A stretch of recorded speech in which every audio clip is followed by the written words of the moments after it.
Now, are we simply going to accept what's given us? No. In other words, we're not going to be toadies for the Democrats any more than our fathers were toadies for the Republicans. This is Faith Complex, a dialogue about the entanglement of religion, politics and art, hosted by Professor Jacques Berliner-Blau of Georgetown University.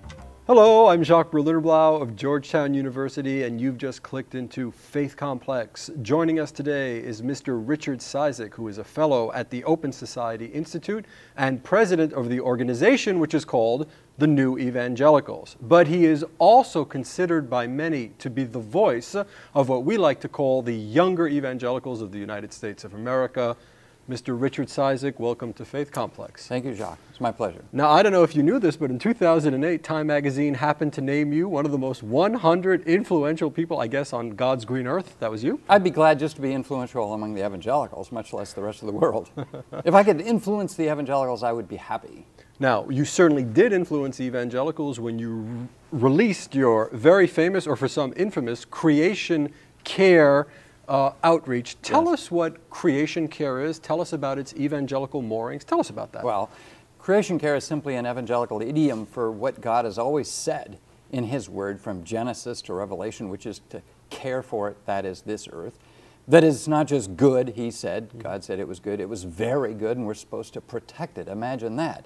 And so Creation Care is simply our idiom to communicate to conservative Christians that they've an obligation that comes directly from God in which they've not heard, seen, nor frankly been preached to on this forever. So they hadn't often heard in their churches that they should be stewards I've been of the around, earth. No, they don't hear it. In fact, I've been to over 40 Christian campuses in the last 2 or 3 years. I always ask the students, have you ever had one sermon on this subject? Invariably, without question, there is hardly a hand. Now, on one occasion, I will say, Hardin-Simmons University in Abilene, Texas, I was 3/4 of the way through my chapel address when a young man stands up, shouts out from the middle aisle, "It doesn't matter, Jesus is coming back." That's the very opposite of the Creation Care paradigm. That's the paradigm that says it just doesn't matter, and it's all going to hell. A fatalist, right. Now, what was astonishing was that Richard Cizik of the National Association of Evangelicals was coming out in favor of Creation Care. Refresh our memories. Why were people so surprised when you, of all people, came out with that perspective? Well, to have an official of the association come out and do this, well, it was surprising to some, offensive to others, and generally a bit mold-breaking. And so that's what got me attention, I suppose. And it shouldn't have been so if we had been doing what was God's work all along. But because we hadn't been, and because I think the evangelicals, it's fair to say, had become captive of this unholy alliance in the Republican Party with big business, corporate interests, and the rest. Now, you look great, you're in great shape, but you're not a young man, and it seems that thank you for the compliment. No, I was let go, I have to admit. You look marvelous. I was let go by the association for my candor, I suppose. You were let go for your candor, but what we're starting to notice is that you have a constituency, a following out there amongst younger evangelicals. Tell us a little bit about the relation between an older evangelical, you've warriored through the culture wars, you've been there, and there seem to be a lot of young folks in the movement that are listening to you. Well, they simply don't believe the old paradigm works, the binary thinking that says we're either one or the other. They don't like being constrained by a single political party, at the very least, and at the most, they're fed up. My colleague at the association, Dr. Leith Anderson, said, well, a conversation's going on, and I would challenge my friend, Dr. Leith Anderson, it's not just a conversation, there's a divide.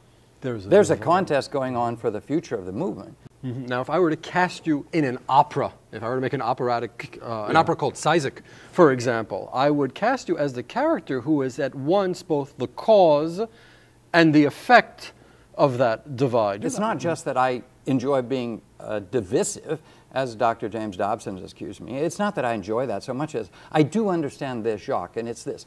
People don't change their views unless they're challenged, unless there's a dissonance, a cognitive disequilibrium between their highest aspirations, which ought to be, for example, the gospel teaching on all of these issues, including care for the earth, and their status quo. Okay, let me ask you this. Is the Obama administration, let's just go to that for one second, a friend or a foe of the Creation Care initiatives? That I think it's very much a friend, of course. Now, are we simply going to accept what's given us? No. In other words, we're not going to be toadies for the Democrats any more than our fathers were toadies for the Republicans. Because to do so would be to violate what we're saying is important, which is don't do that. Don't become captive to one political party or ideology. Challenge all the ideologies on issues from the environment to torture to war. Yes, even the Iraq War, which evangelicals, younger evangelicals, were willing to say, we don't buy this. And they were right. And so let's be clear.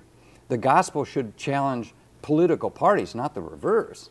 So going forward, do you see the Democratic Party as an increasingly hospitable home or base for American evangelicals? The story isn't yet told or written. We don't know that fully, but I think that the opening is now there with President Obama.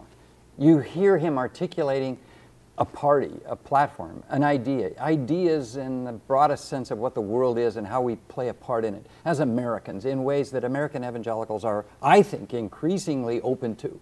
But that remains to be seen. The Republican Party is on the ropes. I mean, let's face it. It doesn't have the ideas. It's been the party of denial, denial, denial.